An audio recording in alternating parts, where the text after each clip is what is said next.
everyone. SSLC Mathematics third ചാപ്റ്ററായ arithmetic sequence and algebra സമാന്തര ശ്രേണിയും ബീജഗണിതവും എന്ന പാഠഭാഗത്തിലെ ആശയങ്ങളും പ്രോബ്ലംസുമാണ് നാം ഡിസ്കസ് ചെയ്തുകൊണ്ടിരിക്കുന്നത്. കൂടുതൽ കുട്ടികളും ഭയത്തോടെ കാണുന്ന പ്രൂവ് ചെയ്യാനുള്ള പ്രോബ്ലംസ് ആണ് ഇന്ന് നാം ഡിസ്കസ് ചെയ്യുന്നത്. A+കാർക്ക് മാത്രമല്ല ഏത് വിഭാഗം കുട്ടികൾക്കും ഇത്തരം പ്രോബ്ലംസ് വളരെ സിമ്പിളായി എങ്ങനെ ആൻസർ ചെയ്യാം എന്നതാണ് നാം ഡിസ്കസ് ചെയ്യുന്നത്. വർക്ക്ഷീറ്റുകളിലൂടെ സ്റ്റെപ്പ് ബൈ സ്റ്റെപ്പായി ഈ പ്രോബ്ലംസ് സോൾവ് ചെയ്തു കഴിഞ്ഞാൽ നിങ്ങൾക്ക് തീർച്ചയായിട്ടും ഇത്തരം പ്രോബ്ലംസ് ചെയ്യാനുള്ള കോൺഫിഡൻസ് ഉണ്ടാകും എന്ന് ഉറപ്പുണ്ട്. നിങ്ങൾ നോട്ട് ബുക്കിൽ കൃത്യമായി ആ ക്വസ്റ്റ്യൻസ് എഴുതിയെടുക്കുകയും ഞാൻ പറഞ്ഞതിന് ശേഷം അത് സ്വയം ചെയ്യാൻ ശ്രമിക്കുകയും ചെയ്യണം കേട്ടോ. ക്വസ്റ്റ്യൻസ് കിട്ടുന്നതിന് വർക്ക്ഷീറ്റുകളുടെ മലയാളം ഇംഗ്ലീഷ് PDF കോപ്പി കിട്ടാനുള്ള വാട്സാപ്പ് ഗ്രൂപ്പിൽ ജോയിൻ ചെയ്താൽ മതി. ഈ വാട്സാപ്പ് ഗ്രൂപ്പിന്റെ ലിങ്കും കഴിഞ്ഞ ക്ലാസ്സുകളുടെ SSLC മാത്സ് എന്ന പ്ലേലിസ്റ്റിന്റെ ലിങ്കും ഞാൻ ഫസ്റ്റ് കമന്റായും ഡിസ്ക്രിപ്ഷൻ ബോക്സിലും കൊടുക്കുന്നുണ്ട്. ക്ലാസ് കണ്ടയുടൻ നിങ്ങളുടെ അഭിപ്രായങ്ങൾ കമന്റിലൂടെ അറിയിക്കാൻ മറക്കരുത് കേട്ടോ. കൂടാതെ സബ്സ്ക്രൈബ് ചെയ്യാത്തവർ തീർച്ചയായും സബ്സ്ക്രൈബ് ചെയ്യുകയും വേണം. ഞാൻ ലളിത ലളിത ടീച്ചറിന്റെ ഇന്നത്തെ ക്ലാസ്സിലേക്ക് ഏവർക്കും സ്വാഗതം. എന്താണ് ഒരു സമാന്തര ശ്രേണിയുടെ ഓൾജിബ്ര അല്ലെങ്കിൽ ബീജഗണിതം എന്ന് പറയുന്നത്? ഒരു സമാന്തര ശ്രേണി അരിത്മെറ്റിക് സീക്വൻസിന്റെ ഓൾജിബ്ര എന്ന് പറയുന്നത് അതിലെ ടേംസും നാച്ചുറൽ നമ്പേഴ്സ് ക്രമമായി എടുത്താൽ ഓർഡറായിട്ട് എടുത്താൽ ആ നാച്ചുറൽ നമ്പേഴ്സും തമ്മിലുള്ള റിലേഷനെയാണ് ആ അരിത്മെറ്റിക് സീക്വൻസിന്റെ ഓൾജിബ്ര എന്ന് പറയുന്നത്. അതായത് ഒരു സമാന്തര ശ്രേണിയുടെ പദങ്ങളും എണ്ണൽ സംഖ്യകൾ ക്രമമായി എടുത്താൽ ആ എണ്ണൽ സംഖ്യകളും തമ്മിലുള്ള ബന്ധത്തെ, അതായത് ഒന്നാം പദം 1 എന്ന എണ്ണൽ സംഖ്യയുമായുള്ള ബന്ധം തന്നെയായിരിക്കും രണ്ടാം പദം 2 എന്ന എണ്ണൽ സംഖ്യയുമായുള്ള ബന്ധം.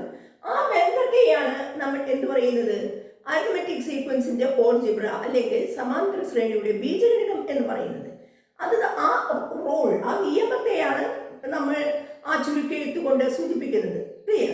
ബീജഗണിതം കൊണ്ട് സൂചിപ്പിക്കുന്നത്. അങ്ങനെയാണെങ്കിൽ ആ ചുരുക്കെഴുത്ത് എന്തായിരുന്നു? ഏതൊരു സമാന്തര ശ്രേണിയുടെയും nth ടേം കാണാൻ നമുക്ക് ഒരു സൂത്രം പഠിച്ചിരുന്നു. f+n-1 × d. അതായത് ആദ്യ പദത്തോട് n-1 തവണ പൊതുവ്യത്യാസം കൂട്ടണം അല്ലെ? f+n-1 × d. ഇത് തന്നെയാണ് ഈ ബ്രാക്കറ്റ് നീക്കം ചെയ്താൽ dn+f-d എന്ന് പറയുന്നത്. നമ്മൾ കഴിഞ്ഞ ക്ലാസ്സിൽ പറഞ്ഞതാണ്. അതൊന്നുകൂടി റിവൈസ് ചെയ്യുന്നു എന്ന് മാത്രമേ ഉള്ളൂ കേട്ടോ. ഇന്ന് നമ്മൾ പഠിക്കുന്നത് കൂടുതലും തെളിയിക്കാനുള്ള പ്രോബ്ലംസ് ആണ്. ആദ്യത്തെ ഒരു പ്രോബ്ലം ഒഴികെ ബാക്കി എല്ലാ പ്രോബ്ലംസും തെളിയിക്കാൻ പ്രൂവ് ചെയ്യാനുള്ള പ്രോബ്ലംസ് ആണ് നാം ഇന്ന് ചെയ്യുന്നത്. നോക്കൂ, ഇവിടെ അരിത്മെറ്റിക് സീക്വൻസിന്റെ nth ടേം f+n-1 × d അല്ലെങ്കിൽ dn+f-d എന്ന് പറഞ്ഞു. അങ്ങനെയാണെങ്കിൽ നാം കാണുന്ന ഏറ്റവും സിമ്പിളായ കുറച്ച് അരിത്മെറ്റിക് സീക്വൻസ് ആണ് ഞാൻ കൊടുത്തിരിക്കുന്നത്. എണ്ണൽ സംഖ്യകൾ അല്ലെ, നാച്ചുറൽ നമ്പേഴ്സ്. അതിന്റെ nth ടേം എന്തായിരിക്കും? ഒന്നാമത്തെ 1, രണ്ടാമത്തെ 2, മൂന്നാമത്തെ 3, നാലാമത്തെ 4. അങ്ങനെയാണെങ്കിൽ എന്നാമത്തെ എന്തായിരിക്കും?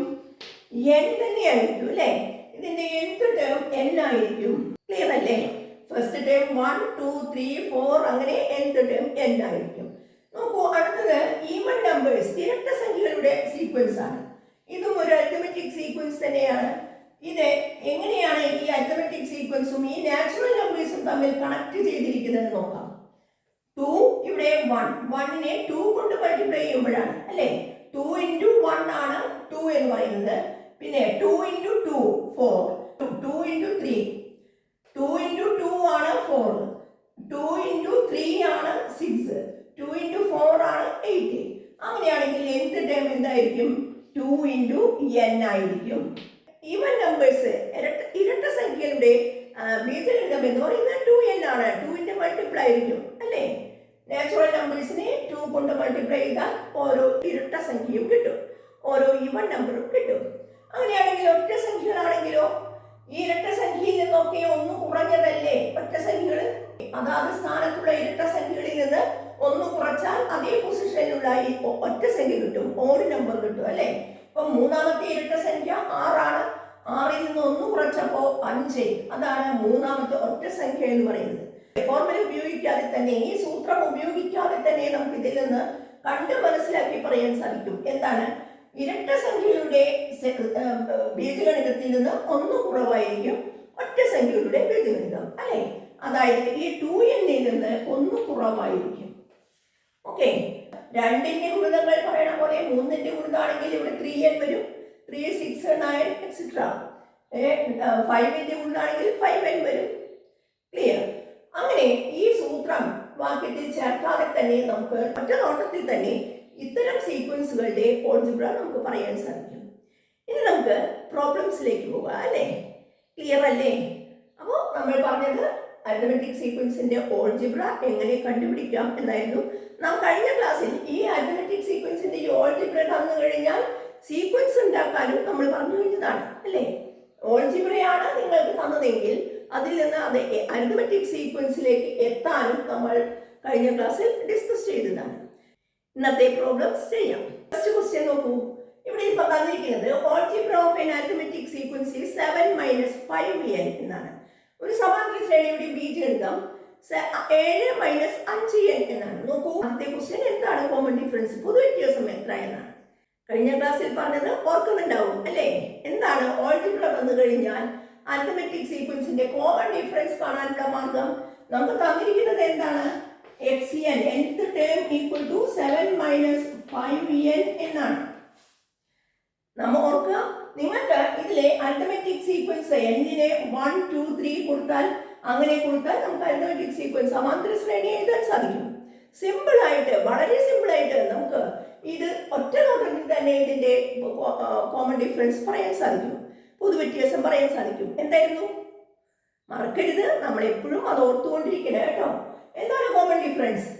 n-ന്റെ കോയിഫിഷ്യന്റ് ഓഫ് n, n-ന്റെ ഗുണകം അതാണ് n-ന്റെ ഗുണകം ഏതാണ്? -5. 5 എഴുതി പോവല്ലേ, നമുക്ക് അതിന്റെ സൈൻ അടക്കം എഴുതണം. -5 ആണ് അല്ലേ? -5 കോമൺ ഡിഫറൻസ് d എന്ന് പറയുന്നത് -5 എന്നാണ് ഇതിന്റെ ആൻസർ. ക്ലിയർ അല്ലേ? നമ്മൾ n-ന് 1 2 3 വിലകൾ കൊടുത്ത് നമുക്ക് കണ്ടുപിടിക്കാൻ സാധിക്കും. പക്ഷേ അങ്ങനെയൊക്കെ ചെയ്യുമ്പോൾ നമുക്ക് മാത്തമാറ്റിക്സിലെ ടൈം എന്ന് പറയുന്നത് വളരെ വിലപ്പെട്ടതാണ്. അതുകൊണ്ട് ഇങ്ങനെ ഒരു ഐഡിയ മനസ്സിലുണ്ടെങ്കിൽ നമുക്ക് ഒറ്റ നോട്ടത്തിൽ തന്നെ ആൻസർ എഴുതാൻ സാധിക്കും. 7 - 5n എന്ന് പറഞ്ഞാൽ n-ന്റെ അടുത്തുള്ള ആ സംഖ്യ ഉണ്ടല്ലോ, ഏത് സംഖ്യ കൊണ്ട് n-നെ ഗുണിച്ചു? -5 കൊണ്ട്, -5 കൊണ്ട്. അതാണ് ഇതിന്റെ കോമൺ ഡിഫറൻസ്. നമ്മൾ പറഞ്ഞിരുന്നു ഫസ്റ്റ് ടൈം എന്തായിരിക്കുമെന്ന് ഓർക്കുന്നുണ്ടോ? ഇവിടെ ചോദിച്ചിട്ടില്ല, എങ്കിലും ഫസ്റ്റ് ടൈം കിട്ടണമെങ്കിൽ, ആദ്യപദം കിട്ടണമെങ്കിൽ നമ്മൾ എന്ത് ചെയ്യണം മക്കളെ? ആലോചിച്ചു നോക്കൂ. എന്തായിരുന്നു കഴിഞ്ഞ ക്ലാസ്സിൽ കേട്ട കുട്ടികൾക്ക് അറിയുന്നുണ്ടാവും. എന്തായിരുന്നു? ആദ്യപദം കിട്ടണമെങ്കിൽ ഇതിലെ സംഖ്യകൾ തമ്മിൽ കൂട്ടിയാൽ മതി. അതായത് 7 + -5 2. 7 + d എന്ന് പറയുന്നത് -5 ആണെന്നും f ഫസ്റ്റ് ടേം എന്ന് പറയുന്നത് 7 + -5 അതായത് 2 ആണെന്ന് നമുക്ക് പറയാൻ സാധിക്കും. അതായത് ഈ സീക്വൻസ് 2ൽ നിന്ന് തുടങ്ങി 5 വീതം കുറഞ്ഞു പോകുന്ന ശ്രേണിയാണ്. ക്ലിയർ? ഇവിടെ നെക്സ്റ്റ് ക്വസ്റ്റ്യൻ ചോദിച്ചിരിക്കുന്നത് what is it's 13th term എന്നാണ്. നമുക്ക് എഫും ഡിയും കണ്ടുപിടിച്ചിട്ട് 13ാം പദം കാണാം. എഫും ഡിയും കണ്ടുപിടിച്ച് 13ാം പദം കാണാം. എന്തിനെ കഷ്ടപ്പെടണം? നമുക്ക് ഓൾജിബ്ര തന്നിട്ടുണ്ടെങ്കിൽ nth ടേം 7 - 5n അല്ലേ മക്കളെ? nth ടേം ആണ് 7 - 5n എങ്കിൽ 13ാം പദം എത്രയായിരിക്കും? 13ാം പദം കാണുന്നതിന് n കാണുന്നോടത്തൊക്കെ 13 എന്ന സംഖ്യ കൊടുത്താൽ പോരെ? അപ്പൊ എന്തായിരിക്കും? നിങ്ങൾ ചെയ്ത് നോക്കൂ. 7 - 5 × 13 അല്ലേ? ഇത് തെറ്റൊന്നല്ല, ഇത് ശരിയാണ്. പക്ഷേ ക്ലാസ്സിൽ ഞാൻ പ്രോബ്ലംസ് ചെയ്യുമ്പോൾ പല കുട്ടികൾക്കും വരാവുന്ന തെറ്റ് എന്തായിരുന്നു അറിയൂ? പല കുട്ടികളും ബോഡ്മാസ് റൂൾ അറിയാത്തതുകൊണ്ട് 7 - 5 2 × 13 26 എന്ന് തെറ്റി എഴുതി പോകും. ഇങ്ങനെ ഉണ്ടാവാതിരിക്കണമെങ്കിൽ നമ്മളൊരു സൂത്രം ചെയ്താൽ മതി. ഈ 5 × 13 ഒന്ന് ബ്രാക്കറ്റിലാക്കുക, മൾട്ടിപ്ലിക്കേഷൻ ഗുണനത്തെ ഒന്ന് ബ്രാക്കറ്റിലാക്കുക. ഇനി ഒന്ന് ചെയ്തു നോക്കൂ. 5 × 13 65. അതായത് 7ൽ നിന്ന് 65 കുറയ്ക്കാൻ പറഞ്ഞാൽ നെഗറ്റീവ് സൈനാണ്, ചെറു സംഖ്യയിൽ നിന്ന് വലിയ സംഖ്യ, അതായത് -58 അല്ലെ? -58 എന്നാണ് ഇതിന്റെ ആൻസർ. 13ാം പദം സമം -58. ക്ലിയർ? ഇനി അടുത്ത ക്വസ്റ്റ്യൻ നമ്മളോട് ചോദിച്ചിരിക്കുന്നത് എന്തായിരിക്കും? 13ാം പദം തന്നു കഴിഞ്ഞാൽ ഏതിന്റെ എത്ര എണ്ണത്തിന്റെ തുകയായിരിക്കും ചോദിക്കുക? നിങ്ങളൊന്ന് ആലോചിച്ച് നോക്കൂ. ഞാൻ ചോദ്യം പറയുന്നതിന് മുൻപ് തന്നെ നിങ്ങൾക്ക് ആലോചിക്കാം. 13-ാം പദം മാത്രം നിങ്ങളുടെ കയ്യിൽ കിട്ടിക്കഴിഞ്ഞാൽ നിങ്ങൾക്ക് ഇത് എത്ര പദങ്ങളുടെ തുക കാണാൻ സാധിക്കും? 13-ാം പദം മധ്യത്തിൽ വരണമെങ്കിൽ ആകെ എത്ര പദങ്ങൾ ഉണ്ടായിരിക്കണം? ആലോചിച്ച് നോക്കൂ. കോമൺ സെൻസ് ഉപയോഗിച്ച് നമ്മൾ ചിന്തിച്ചാൽ 13-ാമത്തെ മധ്യത്തിൽ വരണമെങ്കിൽ ഇതിന്റെ ഈ ലെഫ്റ്റ് സൈഡിൽ 12 ഉണ്ടാവണം, ഇവിടെയും 12 ഉണ്ടാവണം അല്ലേ? 12 12 24 1 25 എണ്ണം മൊത്തം ഉണ്ടാവണം. ശരിയല്ലേ? 25 എണ്ണം മൊത്തം ഉണ്ടായാൽ മാത്രമേ നമുക്ക് 13-ാം പദം മധ്യത്തിൽ വരുള്ളൂ. അല്ലെങ്കിൽ ഞാൻ സൂത്രം പറഞ്ഞിരുന്നു, 13ന്റെ ഡബിൾ 26, 26 ഒന്ന് കുറയ്ക്കുക 25. ക്ലിയർ? അങ്ങനെ ചിന്തിച്ചാലും മതി. 13ന്റെ ഇരട്ടി 26, 26ൽ നിന്ന് ഒന്ന് കുറയ്ക്കുക 25. ചിന്തിക്കാൻ പറ്റാത്ത കുട്ടികൾക്ക് ഇങ്ങനെ ചിന്തിച്ചാലും മതി. 12 മുന്നിലുണ്ടാവണം, 12 പിന്നിലുണ്ടാവണം. ആകെ 12 12 24 എന്ന് എഴുതി വെക്കല്ലേ? നടുവിലുള്ള ഒരാളെയും കൂടി കൂട്ടണം. അതായത് ആകെ 25 എണ്ണം അല്ലേ? അപ്പൊ 25 പദങ്ങളുടെ തുകയായിരിക്കും അടുത്ത ക്വസ്റ്റ്യൻ ആയിട്ട് ചോദിച്ചിട്ടുണ്ടാകുക. നോക്കാം എങ്ങനെയാണ്. Sum of first 25 terms. Sum of first 25 terms. മധ്യപദം തന്നു കഴിഞ്ഞാൽ തുക കാണാൻ എന്ത് സൂത്രം ഉപയോഗിച്ചാൽ മതി? മധ്യപദം ഇൻറ്റു പദങ്ങളുടെ എണ്ണം. Middle term into number of terms. Middle term into number of terms അല്ലേ? മധ്യപദം ഇൻറ്റു പദങ്ങളുടെ എണ്ണം. അതായത് 13-ാം പദം ഇൻറ്റു 25 എണ്ണാണ്. ആകെ 25. 13-ാം പദം എത്രയാണ്? -58 ഇൻറ്റു 25. ഒന്ന് മൾട്ടിപ്ലൈ ചെയ്ത് നോക്കൂ. 25 58കൾ ചേർന്നാൽ എത്രയാണ്? 25 60കൾ ചേർന്നാൽ എത്രയാണ്? അതിന്ന് 2 25 കുറച്ചാൽ മതി. 1450 അല്ലേ? ശരിയല്ലേ? 58 × 25 1450 എന്ന് മാത്രം എഴുതി പോവല്ലേ? നമ്മളിവിടെ സൈൻ നോക്കണം. -1450 എന്ന ആൻസർ കിട്ടും.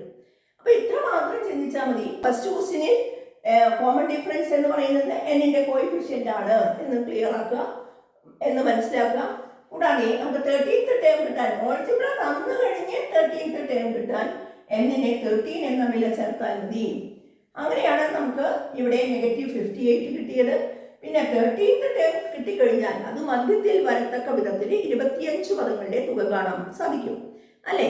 ആ 25 പദങ്ങളുടെ തുക കാണാൻ middle term into number of terms, മധ്യപദം ഇൻറ്റു പദങ്ങളുടെ എണ്ണം. അങ്ങനെയാണ് നമുക്ക് -1450 എന്ന് കിട്ടും. ക്ലിയർ?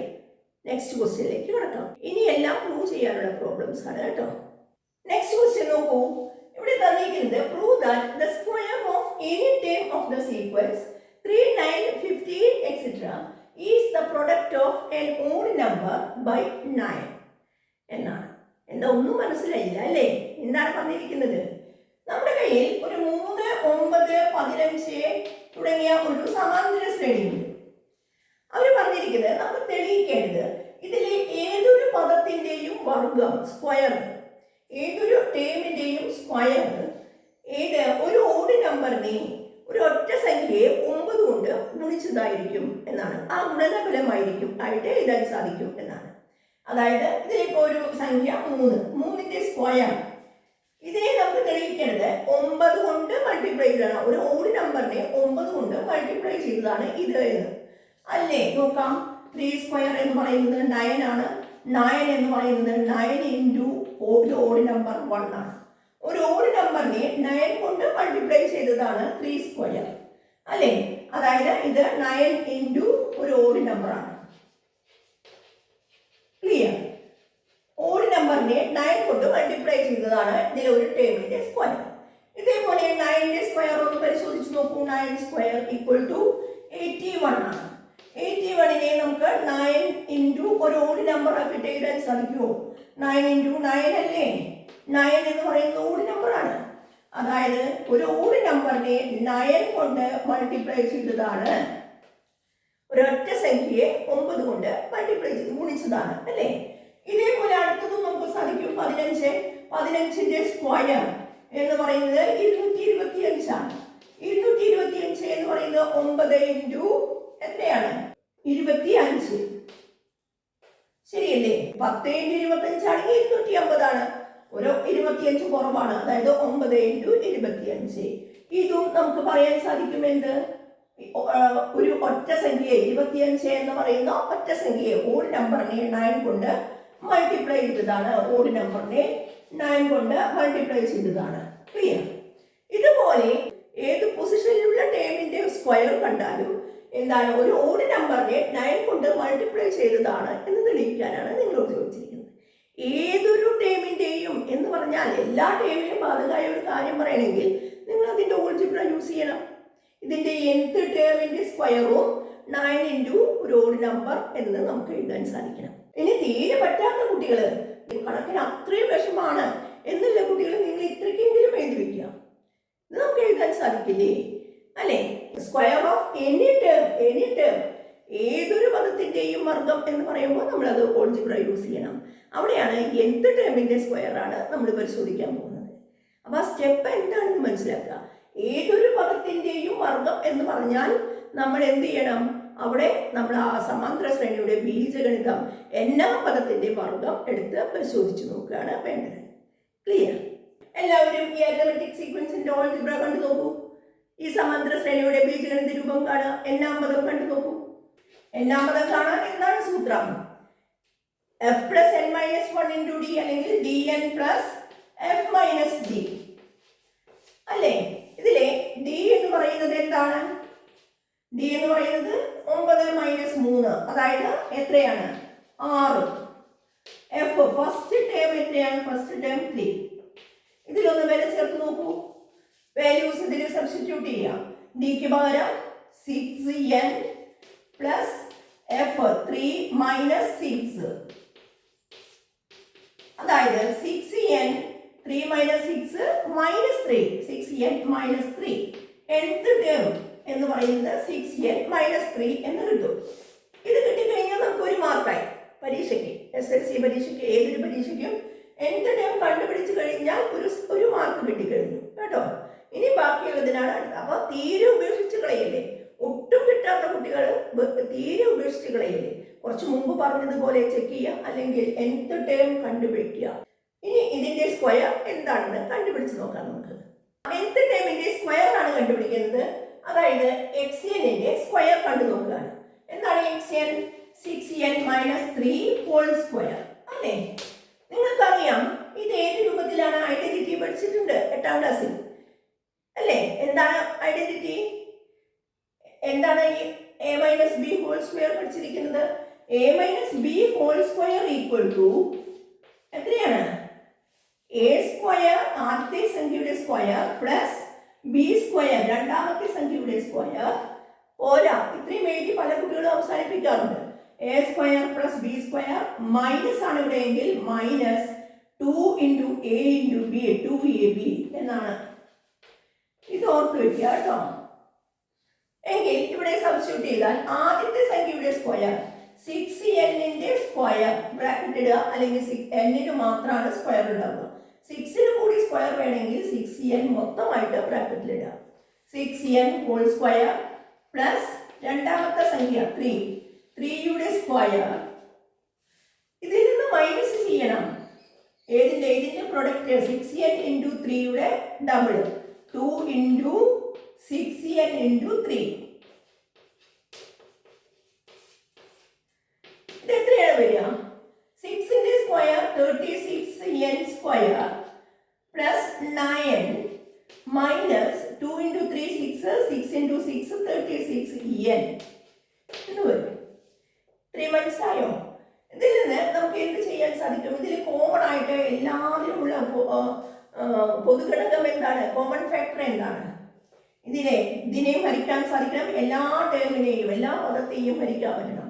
9 കൊണ്ട് എല്ലാതിനെയും ഹരിക്കാൻ സാധിക്കൂല്ലേ? 9 കോമൺ ഫാക്ടർ ആണ്. ബാക്കി 36n സ്ക്വയറിൽ 9 കൊണ്ട് ഹരിച്ചു കഴിഞ്ഞാൽ നമുക്ക് കിട്ടുക 36n സ്ക്വയറിനെ 9 കൊണ്ട് ഹരിച്ചു നോക്കുക. അപ്പൊ നമുക്ക് കിട്ടുക 4n സ്ക്വയർ ആണ്. ഓക്കെ, പ്ലസ് 9നെ 9 കൊണ്ട് ഡിവൈഡ് ചെയ്താൽ 1 മൈനസ് 36ൽ 4 9കൾ 4n എന്ന് വരും. ക്ലിയർ? ഇത്ര കിട്ടിയോ? അതായത് 9 ഇൻറ്റു ഒരു സംഖ്യ എന്ന് കിട്ടി അല്ലേ. നമ്മൾ എന്താണ് ലക്ഷ്യം മറന്നു പോവല്ലേ. നമ്മുടെ ലക്ഷ്യം എന്തായിരുന്നു? 9 ഇൻറ്റു ഓഡ് നമ്പർ എന്ന് തെളിയിക്കണം. അപ്പൊ നമുക്ക് ഇതൊരു ഓഡ് നമ്പർ ആണെന്ന് തെളിയിച്ചാൽ പോരെ അല്ലേ. 9 ഇൻറ്റു ഒരു ഓഡ് നമ്പർ എന്ന് തെളിയിക്കണം. ഇത് ഒരു ഓഡ് നമ്പർ ആണ് എന്ന് തെളിയിച്ചാൽ മതി. ക്ലിയർ. നമുക്ക് വേണമെങ്കിൽ ഇങ്ങനെ ചെയ്യാം. 9 ഇൻറ്റു ഇത് ഏതിന്റെ എക്സ്പാൻഷനാണ്? ഇത് ഏതിന്റെ എക്സ്പാൻഷനാണ്? 4n² ഒരു വർഗമാണ്, 1 ഒരു വർഗമാണ്. a² + b² - 2ab. അതായത് നമുക്ക് വേണമെങ്കിൽ രണ്ട് മെത്തേഡിൽ ചെയ്യാം. അത് ഒന്ന് ഞാൻ പറയുന്നു, ഇത് 2n-ന്റെ സ്ക്വയർ ആണ്, ഇത് 1-ന്റെ സ്ക്വയർ ആണ്. അപ്പൊ ഇവിടെ മൈനസ് ആണ്, 2n - 1² എന്ന് എഴുതാം. 4n², 2n-ന്റെ സ്ക്വയർ ആണ്, 4-ന്റെ സ്ക്വയർ റൂട്ട് 2, n²-ന്റെ സ്ക്വയർ റൂട്ട് n. അതുപോലെ 1-ന്റെ സ്ക്വയർ റൂട്ട് 1. ഇവിടെ മൈനസ് 2ab എന്നുള്ളതാണ്, ഇത് മൈനസ് 2n - 1² ഇപ്പൊ നമുക്ക് കിട്ടിയത് 9 ഇൻറ്റു 2n - 1² എന്നാണ് അല്ലേ. 2n - 1 എന്ന് പറയുന്നത് ഒരു ഓഡ് നമ്പർ ആണ്. ഓഡ് നമ്പറിന്റെ ഓൾജിബ്രയാണ്. ഓർമ്മയില്ലേ? കഴിഞ്ഞ നമ്മൾ തുടക്കത്തിൽ പറഞ്ഞിരുന്നു 1, 3, 5 എക്സെട്ര. അതിന്റെ ഓൾജിബ്രായിക് ഫോമാണ് 2n - 1. 2n - 1 ഓഡ് നമ്പർ ആണെങ്കിൽ ഇതിന്റെ ഒരു ഓഡ് നമ്പറിന്റെ സ്ക്വയർ അല്ലേ ഇത് അല്ലേ. അതായത് നമുക്ക് കിട്ടുന്നത് 9 ഇൻറ്റു ഓഡ് നമ്പർ ഒറ്റ സംഖ്യയുടെ സ്ക്വയർ ആണ്. ഒറ്റ സംഖ്യയുടെ സ്ക്വയർ ഏതൊരൊറ്റ സംഖ്യയുടെയും വർഗം ഒറ്റ സംഖ്യ തന്നെയായിരിക്കും. അങ്ങനെയില്ലേ? നോക്കൂ, 1-ന്റെ സ്ക്വയർ 1 ഒറ്റ സംഖ്യയാണ്. 3-യുടെ സ്ക്വയർ 9 ഒറ്റ സംഖ്യയാണ് അല്ലേ. ഏതൊരൊറ്റ സംഖ്യ എടുത്തോളൂ നിങ്ങൾ. 25-ന്റെ സ്ക്വയർ 625 ഒരൊറ്റ സംഖ്യയാണ്. അപ്പൊ ഏതൊരൊറ്റ സംഖ്യയുടെയും സ്ക്വയർ ഒറ്റ സംഖ്യ ആയിരിക്കും. അതായത് ഇപ്പൊ നമുക്ക് കിട്ടിയത് 9 ഇൻറ്റു ഇതും ഒരു ഓഡ് നമ്പർ ആണ്, ഓഡ് നമ്പർ എന്നാണ്. നമ്മൾ എവിടുന്ന് സ്റ്റാർട്ട് ചെയ്തു? ഏതൊരു സംഖ്യയുടെയും വർഗം 9 കൊണ്ട് ഒരു ഓഡ് നമ്പറിനെ, ഒരൊറ്റ സംഖ്യയെ ഗുണിച്ചതായിരിക്കും എന്നാണ് തെളിയിക്കേണ്ടതായിരുന്നത്. അതായത് നമ്മൾ എത്തിക്കഴിഞ്ഞു അല്ലേ. xn² = 9 ഇൻറ്റു ഒരു ഓഡ് നമ്പർ, ഒരൊറ്റ സംഖ്യ. ക്ലിയർ? ഈ രീതിയിൽ നമുക്കിത് ചെയ്യാം. അല്ലെങ്കിൽ നമുക്ക് ഇതിനെ മാത്രമായിട്ട് 4n² -4n മാത്രമായിട്ട് എടുത്ത് ബ്രാക്കറ്റിൽ നിന്ന് എടുത്ത് നമുക്കതൊരു ഇരട്ട സംഖ്യയാണ്, അതിനോട് 1 കൂട്ടിയാൽ ഇരട്ട സംഖ്യ ആയിരിക്കും എന്നൊക്കെ പറഞ്ഞ് ചെയ്യാം. എനിക്ക് സിമ്പിളായി തോന്നിയത് ഈ ഒരു മാർഗ്ഗമാണ്. അപ്പൊ ഇവിടെ നമ്മൾ ശ്രദ്ധിക്കേണ്ട പോയിന്റ്, ഇതിനെ നമ്മൾ 8ാം ക്ലാസ്സിൽ പഠിച്ച ഓൾജിബ്രായിക് എക്സ്പ്രഷൻ അല്ലെ, ഐഡന്റിറ്റീസ്, ആ ഐഡന്റിറ്റീസ് ഉപയോഗിക്കാനാണ് ഇവിടെ നമ്മൾ ചെയ്യുന്നത്. അതായത് a² + b² - 2ab. a² + b² - 2ab കണ്ടാൽ a - b² ആക്കിയിട്ട് തിരിച്ച് ഘടകങ്ങളാക്കാൻ നമ്മൾ 8ാം ക്ലാസ്സിൽ പഠിച്ചു കഴിഞ്ഞതാണ്.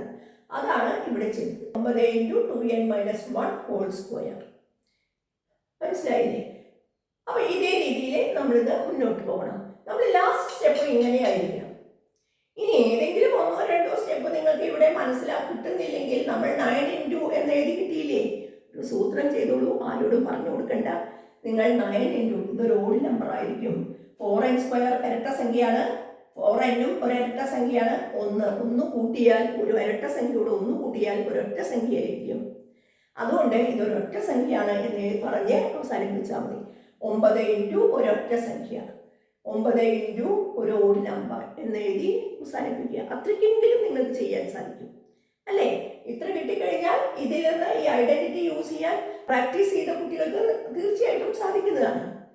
പ്രാക്ടീസ് ചെയ്ത കുട്ടികൾക്ക് ഇത് ചെയ്യാൻ സാധിക്കും, കംപ്ലീറ്റ് ആയിട്ട് ചെയ്യാൻ സാധിക്കും. ഇനി എങ്ങാനും നിങ്ങൾക്ക് ഇവിടെ വെച്ച് സ്റ്റക്ക് ആവുകയാണെങ്കിൽ നിങ്ങൾ എഴുതുക 9 ഇൻറ്റു ഒരു ഒറ്റ സംഖ്യ. കാരണം ഇത് ഇരട്ട സംഖ്യയുടെ ഇരട്ട സംഖ്യ, 4-ന്റെ ഗുണിതങ്ങളൊക്കെ ഇരട്ട സംഖ്യകളാണ്. ഒരു ഇരട്ട സംഖ്യയോട് 1 കൂട്ടിയാൽ ഒറ്റ സംഖ്യ കിട്ടും എന്നുള്ള ഒരു ഐഡിയ അവിടെ ഉപയോഗിക്കുക കേട്ടോ. ഒക്കെ നമ്മുടെ കോമൺ സെൻസ് ആണ്. ക്ലിയർ? അപ്പോൾ അത് നിങ്ങൾ ഇങ്ങനെ അവസാനിപ്പിക്കുക കേട്ടോ. ഈ ക്വസ്റ്റ്യനിൽ എന്താണ് തന്നിരിക്കുന്നത്? നമുക്ക് 2 അരിത്മെറ്റിക് സീക്വൻസ്, 2 സമാന്തര ശ്രേണികൾ തന്നിട്ടുണ്ട്. എന്നിട്ട് ആദ്യത്തെ ചോദ്യം എന്താണ്? What is the common measure in the sequence എന്നാണ്. വാട്ട് ഈസ് ഇറ്റ് എന്നും ചോദിച്ചിട്ടുണ്ട്. രണ്ടിലും പൊതുവായ അളവ് ഏതാണ് എന്നാണ് ചോദ്യം. അരിത്മെറ്റിക് സീക്വൻസിലേക്ക് നന്നായി ശ്രദ്ധിക്കാം. 1, 5, 9, 13, 7, 11, 15, 13, 19 എക്സെട്ര. അങ്ങനെയാണെങ്കിൽ ഫസ്റ്റ് ടൈമുകൾ സെയിം അല്ല അല്ലേ? പിന്നെ അതിന്റെ കോമൺ ഡിഫറൻസ് എത്രയാണ്? പൊതുവ്യത്യാസം ഈ സമാന്തര ശ്രേണിയിൽ 4 അല്ലേ കൂടി കൂടി പോകുന്നത്. ഇവിടെയും 4 തന്നെയല്ലേ കൂടി പോകുന്നത്. അതായത് നമുക്ക് പറയാൻ പറ്റും ഏതാണ് കോമൺ ആയിട്ടുള്ളത്. കോമൺ ഡിഫറൻസ് 2 ചോദ്യങ്ങൾക്ക് ഉത്തരം എഴുതണം. കോമൺ ഡിഫറൻസ് എന്നതാണ് കോമൺ മെഷർ. ശരിയല്ലേ? അടുത്തത് അത് എത്രയാണ് ചോദിച്ചിട്ടുണ്ട്. അത് എത്രയാണ്? d = 4 ആണ്. 2 സീക്വൻസിലും കോമൺ ഡിഫറൻസ് 4 ആണ്. ക്ലിയർ അല്ലേ? സിമ്പിൾ ആണ് അല്ലേ? നമുക്ക് ഒരു തെളിയിക്കാനുള്ള പ്രോബ്ലത്തിലേക്ക് ഘട്ടം ഘട്ടമായി നമ്മൾ ചെല്ലുകയാണ്. ക്ലിയർ? നമ്മൾ ഇതിന്റെ സബ് ക്വസ്റ്റ്യനിൽ ലാസ്റ്റ് ക്വസ്റ്റ്യൻ ഒരു പ്രൂവ് ചെയ്യാനുള്ള പ്രോബ്ലം ആയിരിക്കും. ആ പ്രൂവ് ചെയ്യേണ്ട പ്രോബ്ലം എങ്ങനെയാണ് നമ്മൾ സ്പ്ലിറ്റ് ചെയ്ത് നമ്മൾ ചിന്തിക്കേണ്ടത് എന്നാണ് നമുക്കിവിടെ പറഞ്ഞു തരുന്നത്. അപ്പൊ നിങ്ങൾ ഇങ്ങനെയുള്ള പ്രോബ്ലം കിട്ടിയാൽ ആദ്യം നോക്കേണ്ടത് അതിനെ രണ്ടിനും കോമൺ ഡിഫറൻസോ ഏതെങ്കിലും അളവുകൾ സെയിം ഉണ്ടോ എന്നുള്ളതാണ്. അവസാനത്തെ ചോദ്യത്തിന് തെളിയിക്കാനുള്ള ചോദ്യത്തിന് ആവശ്യമായ സബ് ക്വസ്റ്റ്യൻസ് ആവും മുന്നേ ചോദിച്ചിട്ടുണ്ടാവുക. അതായത് ഇതിന് ചോദിച്ചിരിക്കുന്നത് 2 ടേമുകളും ഒരേ പൊസിഷനിലുള്ള ഒരേ സ്ഥാനത്തുള്ള പദങ്ങൾ തമ്മിലുള്ള വ്യത്യാസം എത്ര എന്നാണ്. നമുക്ക് കണ്ടാൽ മനസ്സിലാവും 1ഉം 7ഉം തമ്മിൽ 6ആണ്, 5ഉം 11ഉം തമ്മിൽ 6ആണ് അല്ലേ? ഒരേ വ്യത്യാസമാണ്. ഒരേ സ്ഥാനത്തുള്ള പദങ്ങൾ തമ്മിൽ ഒരേ വ്യത്യാസമാണ് മക്കളെ. അതായത് എന്താണ് എഴുതേണ്ടത്? What is the difference between terms? അതായത് difference equal to difference of terms in the same position എന്നൊക്കെ എഴുതണം കേട്ടോ. ഡിഫറൻസ് വ്യത്യാസം, ഒരേ സ്ഥാനത്തുള്ള പദങ്ങൾ തമ്മിലുള്ള വ്യത്യാസം സമം 6 എന്നാണ് നമുക്ക് എഴുതേണ്ടത്. ക്ലിയർ? നെക്സ്റ്റ് ക്വസ്റ്റ്യൻ നോക്കൂ. What is the difference between sum of the first 10 terms of these sequences എന്നാണ്. മക്കളെ 10 ടേംസിന്റെ സം കണ്ടിട്ട് വേണോ ഇത് ചെയ്യാൻ? ചോദ്യം ഇതാണ്. ഇതിലെ ആദ്യത്തെ 10 പദങ്ങളുടെ തുക, ഇതിലെ ആദ്യത്തെ 10 പദങ്ങളുടെ തുക, ഇവർ തമ്മിൽ ആ തുകകൾ തമ്മിൽ എത്ര വ്യത്യാസമുണ്ട് എന്നാണ് ചോദ്യം. പല മക്കളും ചെയ്യാറുള്ളത് ഇങ്ങനെയാണ്. ഈ ശ്രേണിയുടെ ആദ്യത്തെ 10 പദങ്ങളുടെ തുക കാണും, രണ്ടാമത്തെ ശ്രേണിയുടെ ആദ്യത്തെ 10 പദങ്ങളുടെ തുക കാണും, എന്നിട്ട് തമ്മിൽ ആ ഒരു വ്യത്യാസം കണ്ടുപിടിക്കും. അത് വളരെയധികം സമയം വേണ്ടിവരും. നമുക്ക് വളരെ സിമ്പിളായി പറയാൻ സാധിക്കും. ഒരേ സ്ഥാനത്തുള്ള പദങ്ങൾ തമ്മിലുള്ള വ്യത്യാസം 6 ആണ്. ഇത് തമ്മിൽ 6, ഇത് തമ്മിൽ 6, ഇത് തമ്മിൽ വ്യത്യാസം 6, ഇത് തമ്മിൽ വ്യത്യാസം 6, അങ്ങനെ 10 എണ്ണത്തിലും 6 ആണ് കൂടുക. അതായത് ടോട്ടൽ ഡിഫറൻസ് എത്രയായിരിക്കും? സമ്മിലുള്ള ടോട്ടൽ ഡിഫറൻസ് 10 എണ്ണത്തിൽ 6 വീതം അല്ലേ? 10 × 6 ശരിയല്ലേ? അപ്പൊ 6 10 ടൈംസ് ഉണ്ടായിരിക്കും. 10 × 6 = 60 എന്ന ആൻസർ വരും. ക്ലിയർ? 10 പദങ്ങളിലാണെങ്കിൽ 10 × 6 ഒരേ സ്ഥാനത്തുള്ള പദങ്ങൾ തമ്മിലുള്ള വ്യത്യാസം 6 ആണ്. 10 എണ്ണത്തിലും കൂടി ആകെ വ്യത്യാസം, തുകയിലെ ആകെ വ്യത്യാസം 10 × 6 60 എന്ന് കിട്ടും. ഇനി നമുക്ക് ജനറലായിട്ട് തെളിയിക്കേണ്ടത്, നമുക്ക് എത്ര ടേംസിന്റെ സം കാണാൻ പറഞ്ഞാലും, എത്ര പദങ്ങളുടെ തുകകൾ തമ്മിലുള്ള വ്യത്യാസം കാണാൻ പറഞ്ഞാലും, അത് എപ്പോഴും ഒരു സെയിം പൊസിഷനിലുള്ള ഒരേ സ്ഥാനത്തുള്ള പദങ്ങൾ തമ്മിലുള്ള വ്യത്യാസത്തിന്റെ ഗുണിതമായിരിക്കും എന്നാണ് തെളിയിക്കേണ്ടത്. ഒന്നും കൂടി പറയാം. എത്ര പദങ്ങളുടെ തുകകൾ തമ്മിലുള്ള വ്യത്യാസം കാണാൻ പറഞ്ഞാലും ആ വ്യത്യാസം എല്ലായ്പ്പോഴും ഒരേ സ്ഥാനത്തുള്ള പദങ്ങൾ തമ്മിലുള്ള വ്യത്യാസത്തിന്റെ ഗുണിതമായിരിക്കും എന്നാണ് തെളിയിക്കേണ്ടത്.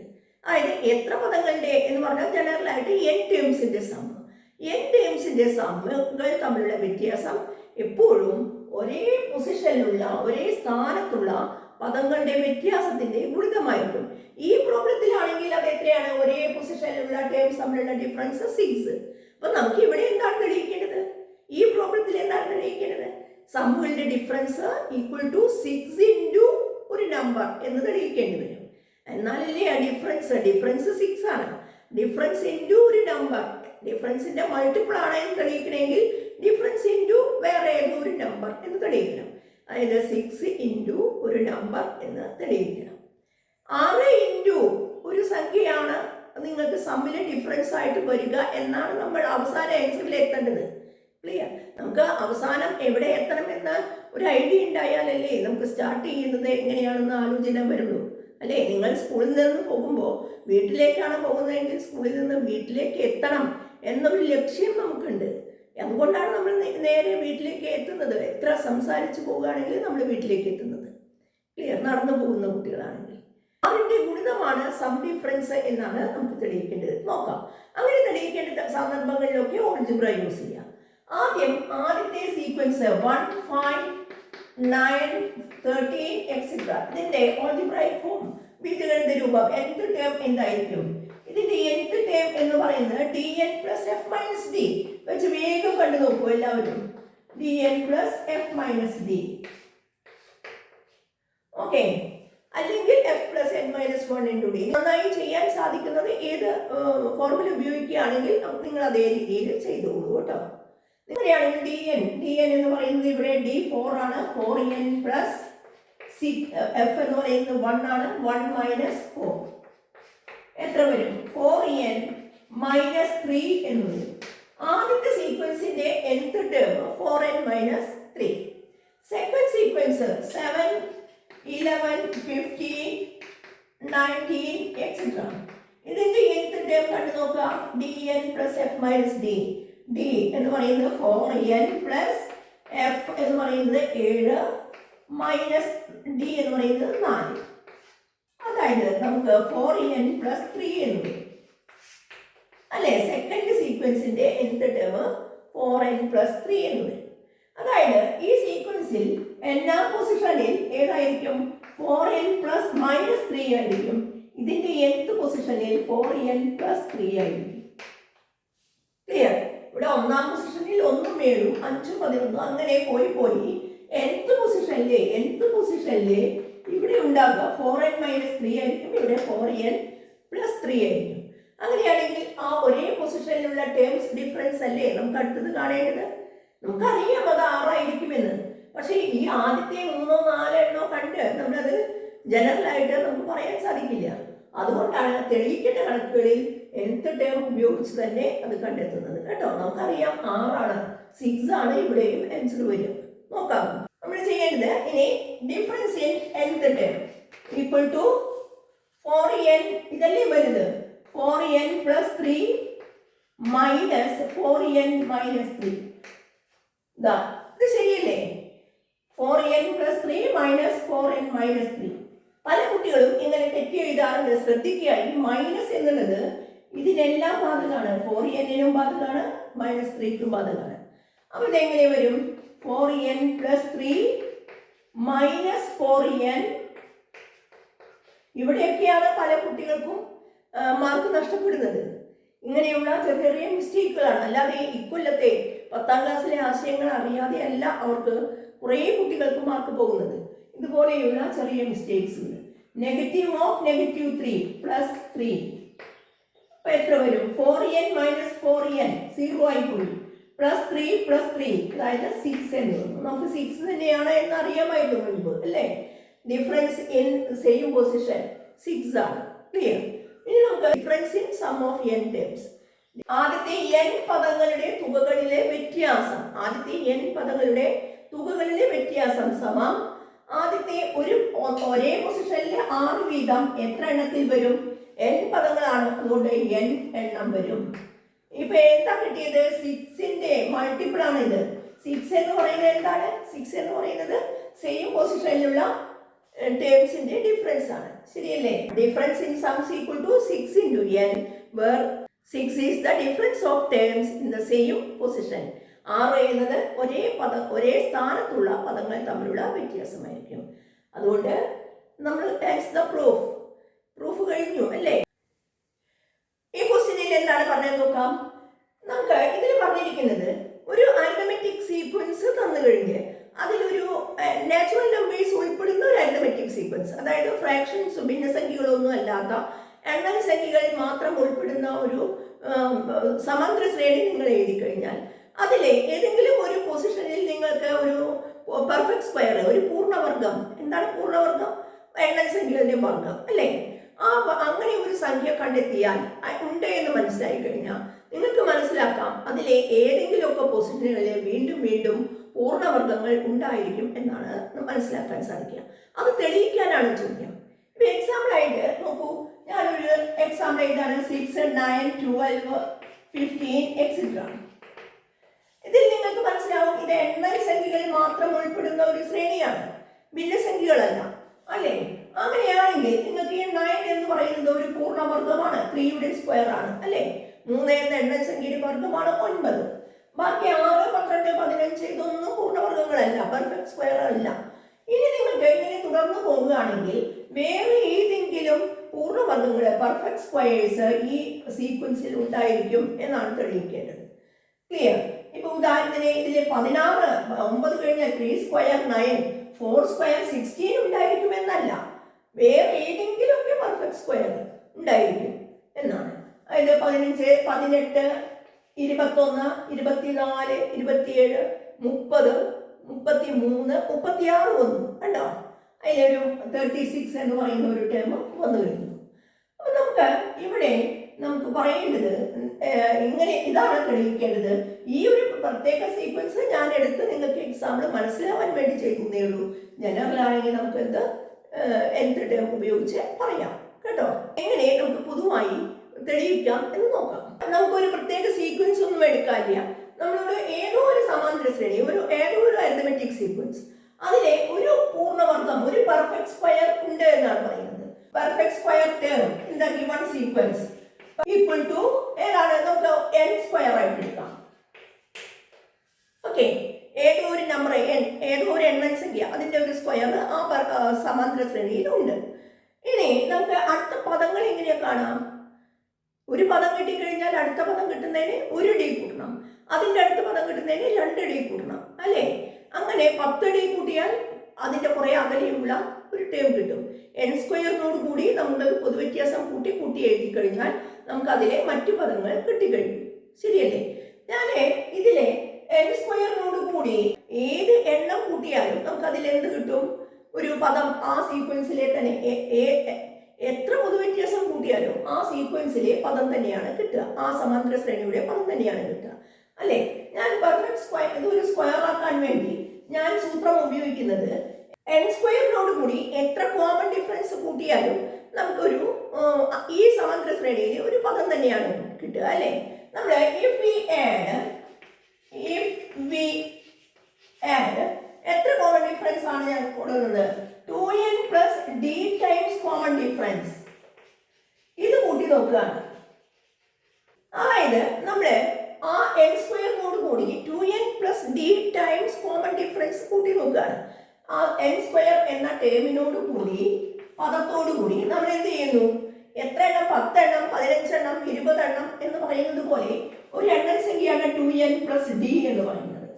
അത്രയും ടൈം, അത്രയും എണ്ണം കോമൺ ഡിഫറൻസ്, പൊതുവ്യത്യാസം ഞാൻ ഇതിനോട് കൂട്ടി നോക്കിയാൽ ഇത് ഒരു ടേം ആയിരിക്കും. ഈ സെറ്റ് ആ സമാന്തര ശ്രേണിയിലെ പദമായിരിക്കും. കാരണം n സ്ക്വയറിനോട് കൂടി എത്ര പൊതുവ്യത്യാസം കൂട്ടിയാലും ആ സമാന്തര ശ്രേണിയിലെ പദം തന്നെ ആയിരിക്കും. അങ്ങനെയാണെങ്കിൽ n സ്ക്വയറിനോട് കൂടി കൂട്ടുന്നത് 2n plus d times common difference ആണ്. അങ്ങനെയാണെങ്കിൽ ഇത് എന്താണ്? n square plus 2n into d, 2nd plus d into d, d square, അല്ലേ? ഇതൊരു ടേം ആണ്. is a term of that arithmetic sequence. ഇതൊരു പദമാണ്, ആ സമാന്തര ശ്രേണിയിലെ പദമാണ്. ഇതിനെ നമുക്ക് ചുരുക്കി എന്ത് ഐഡന്റിറ്റിയാണ്, അല്ലേ? സർവ്വസമവാക്യമാണ്. ഇതിനെ എങ്ങനെ എഴുതാം? n സ്ക്വയർ ഒരു വർഗമാണ്, d സ്ക്വയറും വർഗമാണെങ്കിൽ n സ്ക്വയറിന്റെ സ്ക്വയർ റൂട്ട് n, d സ്ക്വയറിന്റെ സ്ക്വയർ റൂട്ട് d. ഇതിനെ പ്ലസ് ആണ് ചിഹ്നം. n plus d whole square അല്ലേ മക്കളെ? ഇത് ഒന്ന് നോക്കി നോക്കൂ. n square plus d square plus 2 into n into d, അല്ലേ? അതായത് n plus d square is a term.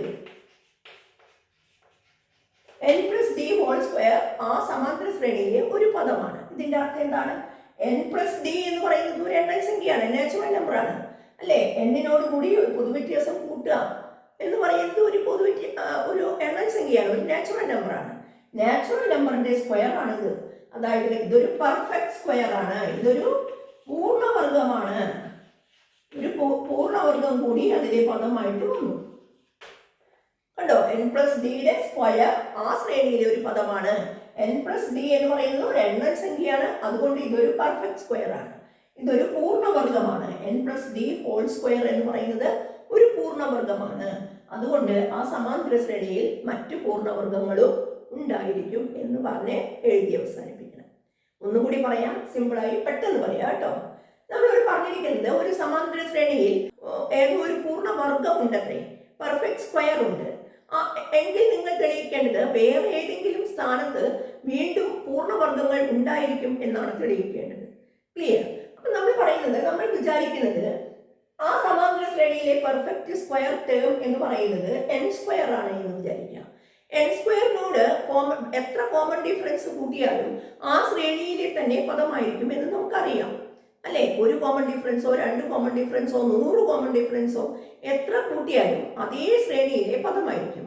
അപ്പൊ നമ്മൾ കൂട്ടുന്നത് 2n + d times common difference ആണ്.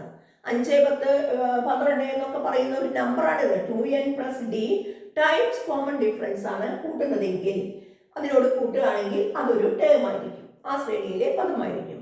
അതായത് നമ്മൾ കൂട്ടുമ്പോൾ നമുക്ക് കിട്ടുന്നത് n + d ഹോൾ സ്ക്വയർ അതിലൊരു പദമായിരിക്കും എന്നാണ്. ഇതിന്റെ അർത്ഥം എന്താ? n + d ഹോൾ സ്ക്വയർ എന്ന് പറയുന്നത് ഒരു പെർഫെക്റ്റ് സ്ക്വയർ ആണ്. അതുകൊണ്ട് ആ സമാന്തര ശ്രേണിയിൽ മറ്റു പദങ്ങളും പൂർണ്ണവർഗങ്ങളും ഉണ്ടായിരിക്കും എന്ന് നമുക്ക് എഴുതി അവസാനിപ്പിക്കാം. ക്ലിയർ? സിമ്പിളായി 2 or 3 സെന്റൻസിൽ അതിന്റെ ആൻസർ അവസാനിപ്പിക്കാവുന്നതാണ്. നമ്മുടെ എക്സാമ്പിൾ പറഞ്ഞു 6, 9, 12 എക്സെട്ര, അല്ലേ? ഇനി 9 ഇതിലൊരു പൂർണ്ണവർഗമാണ്. ജസ്റ്റ് നിങ്ങൾക്ക് എക്സാമ്പിൾ പറഞ്ഞു തരികയാണ്. നമ്മൾ മുമ്പ് എടുത്തത് 6, 9, 12 എക്സെട്രയാണ്, അല്ലേ? ഇനി ഇത് 9 എന്ന് പറയുന്ന സ്ക്വയർ ആണ്, 3 സ്ക്വയർ ആണ്. നമ്മൾ എടുത്ത n എന്ന് പറയുന്നത് 3 ആണ്. അതായത് 3 + n 3 ആണ്. 3 + d എന്ന് പറയുന്നത് ഇതിൽ 3 ആണ്. 3 + 3യുടെ ഹോൾ സ്ക്വയർ. 6ന്റെ സ്ക്വയർ ഇതിൽ ഉണ്ടായിരിക്കും. 6 സ്ക്വയർ 36 ഉണ്ടായിരിക്കും ഇതിലേക്ക്. ക്ലിയർ? 36 ഇതിലെ ഒരു ടേം ആയിരിക്കും. മനസ്സിലായില്ലേ? ഇനി എക്സാമ്പിൾ വെച്ചാണെങ്കിൽ നമുക്ക് 36 നമ്മൾ കുറച്ച് നേരത്തെ എണ്ണി നോക്കി 36 ഇതിൽ ഉണ്ടായിരിക്കും എന്ന് പറഞ്ഞതാണ്. ഇപ്പൊ നമ്മൾ പറയുന്നു ഇത് ഉപയോഗിച്ച് 36 ഇതിലുണ്ടായിരിക്കും. ഇനി 36 ഉണ്ടെങ്കിൽ വേറൊരു പെർഫെക്റ്റ് സ്ക്വയർ ഉണ്ടായിരിക്കും. ഇതേപോലെ തന്നെ നമുക്ക് പറയാൻ പറ്റും. 6ന്റെ സ്ക്വയർ 36, അപ്പൊ 6 + 3, 6 + 3 കോമൺ ഡിഫറൻസ് കൂട്ടുക, 6 + 3 9ന്റെ സ്ക്വയറും അതിലുണ്ടായിരിക്കും, ഈ സീക്വൻസിൽ ഉണ്ടായിരിക്കും. ഇങ്ങനെ അനവധി പൂർണ്ണവർഗങ്ങൾ ആ സമാന്തര ശ്രേണിയിൽ ഉണ്ടായിരിക്കും. ലാസ്റ്റ് ക്വസ്റ്റ്യൻ നോക്കൂ മക്കളെ. Prove that the arithmetic sequence 5, 8, 11 etc. has no perfect square term. Perfect square തന്നെയാണ് ഇവിടെയും, അല്ലേ? നമുക്ക് നോക്കാം എന്താണ് ചോദ്യം. നമുക്ക് തന്നിരിക്കുന്നത് 5, 8, 11 തുടങ്ങിയ ഈ സമാന്തര ശ്രേണിയിൽ പൂർണ്ണവർഗങ്ങൾ ഒന്നും ഉണ്ടായിരിക്കില്ല എന്നാണ് നമുക്ക് തെളിയിക്കേണ്ടത്. ഒന്നുകൂടി പറയാം. 5, 8, 11 തുടങ്ങിയ സമാന്തര ശ്രേണി അരിത്തമെറ്റിക് സീക്വൻസിൽ പെർഫെക്റ്റ് സ്ക്വയർ പൂർണ്ണവർഗങ്ങൾ ഒരു പൊസിഷനിലും ഇതിൽ പൂർണ്ണവർഗങ്ങൾ വരില്ല എന്ന് തെളിയിക്കണം, അല്ലെ? ഒരു പൊസിഷനിലും വരില്ല എന്ന് പറയണമെങ്കിൽ, ഒരെണ്ണം പോലും വരില്ല എന്ന് പറയണമെങ്കിൽ ഇതിന്റെ ഓൾജിബ്ര കാണേണ്ടി വരും. നമുക്കറിയാം ഇതിന്റെ കോമൺ ഡിഫറൻസ് എത്രയാണ്? d എത്രയാണ്?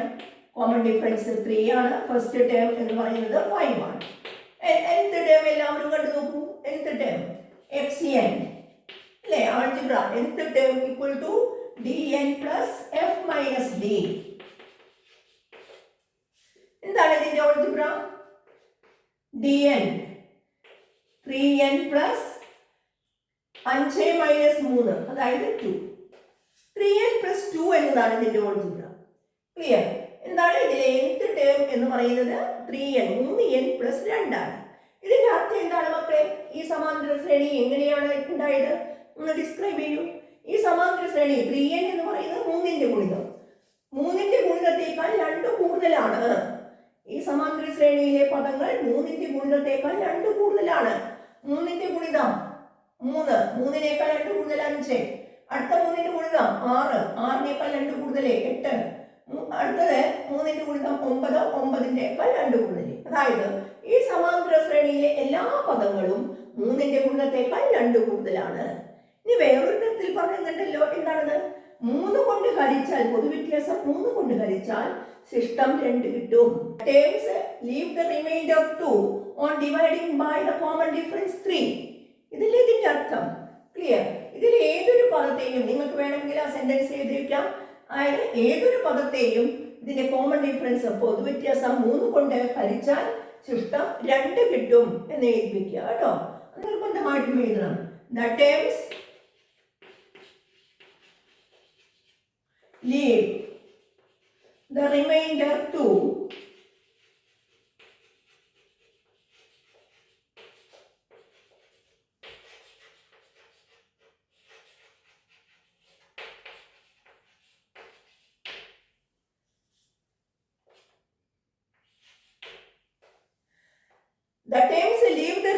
2 on dividing by 3 the common difference എന്നാണ് അല്ലേ?